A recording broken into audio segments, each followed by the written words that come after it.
ngenda kusooka mpisewo kano. Alex Waisw Mufumbiro, Deputy Spokesperson wa National Unity Platform, bateeseteese okutuusaako obulabe. Alex Waisw Mufumbiro, Deputy Spokesperson wa National Unity Platform mu mutaginge abeere ku vidiyo eno. Ntegeezeddwako muzze mulaba. Alex Waisw Mufumbiro najja n'enkubuulira. Frank Gashumba yakwataganye ne Kasalini Kusaasira n'Akakundi. Ne bagamba oyo omuvubuka engeri gye yakulabisizaamu Frank Gashumba embeera yonna erina omutuusibwako, era ne batula mu meeting ku kalenda olunaku lwabadde lwaggulu ssaawa 9. Frank Gashumba wabadde mu meeting eyo ne muganda wo omulenzi omumanyi bulungi, ne mubeerawo ne Catherine Kusaasira, Ronald Mayinja n'omusajja eyafuuka RDC Owerwengo Deputy RDC. Ne muteesa ebintu bino wammanga bye mwagala okutuusa ku Alex Waisw Mufumbiro.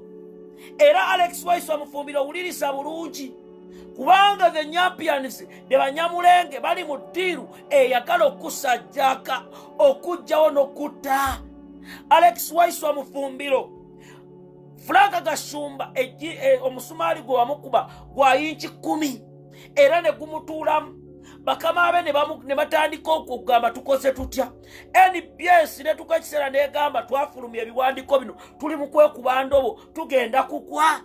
Era Frank Gashumba Mr. Kasabuni eyayagala muwala we n'atuula wansi n'abasajja be bakama abe ne bagamba oyo Waisw Mufumbiro bye bino Gashumba by'oyogedde mbwakakaana tulina okukajjawo Bunambiro, kubanga ne byekoogera essaawa zino omuntu ayogera ensonga akuba gavumenti ku nnyama, era tulina okumuggyawo Bunambiro. Yene enteekateeka gye muteeseteese basajja mmwe. Frank Gashumba n'ogeza ottawa Alex Waisw Mufumbiro. Frank Gashumba nkulabudde ebbanga kasajja gwe Kanyamulenge gwe. Bino olowooza byakusaaga nze mumira nsanafu. Muteeseteese olukwe olumalawo muganda wange Alex Waisw Mufumbiro. Era njagala muwulirize bulungi pulaani yammwe yonna byonna bye mupanze, era gwe kawo mentality Frank Gashumba.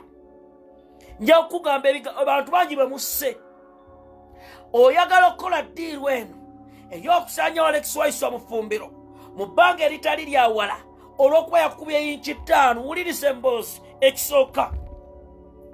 Alex Waisw Mufumbiro, mukama wange Deputy Spokesperson, wegendereze nnyo NBS Television, wegendereze nnyo emizindalo gye bagenda okuleetera, kubanga enteekateeka Frank Gashumba yagambye ne bwe kinaaba kyetaagisa $5,000,000 okulaba nga Waisw afa, ekyo kirina okukolebwa, kubanga mu bantu abamukubye Alex Waisw Mufumbiro, Frank Gashumba omususiza obulima waabwe bubuuka bwe budda.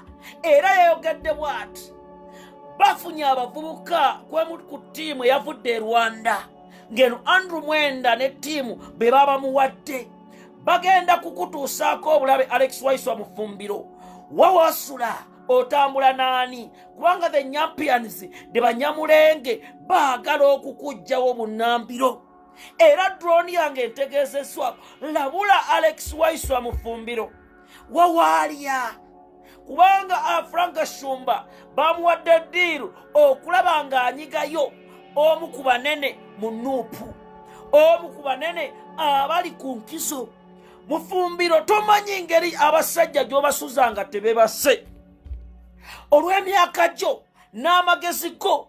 Abasajja olwe bamaze essaawa nnamba abasemwayi nga bali ku program ku BBS Telefina zimba esiyo nga bawuliriza by'oyogera ne bagamba oyo bw'asukka waali tugenda funa obuzibu. Era mission eno nnene Catherine Kusaasira akyalina obusungu engeri gye bamugoba ku mukolo. Kati ttiimu eno ey'Abanyamulenge the Nyampians bwe batudde wansi ne bagamba Mufumbiro oyina okuvaawo Bunambiro. Gwe nkumaze Alex Waisw Mufumbiro ne bw'onywa ekyokunywa. Sharinga video